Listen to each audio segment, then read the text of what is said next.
ja annetada saab siis tõepoolest, kui mind näiteks pagulasabi.ee kodulehele, meil on ka selline avalik annetuskampaania tänavatel, võib olla näha natukene, võib-olla see aasta natukene provokatiivsem selleks, et tuletada meelde, et see sõda ei ole mitte kuhugi kadunud ja need kannatused jätkuvad.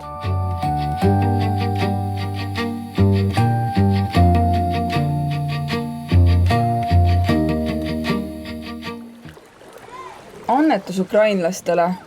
Ma olen sellest teemast nii väsinud. Kui sina nii väsinud pole, siis anneta ja aita ukrainlasi. Helista 900 3803 või vaata pagulasabi.ee. Mis raha ma veel ukrainlastele annan, kui see elukas võtab 25 liitrit 100? Kui sinu auto võtab vähem, siis anneta ja aita ukrainlasi.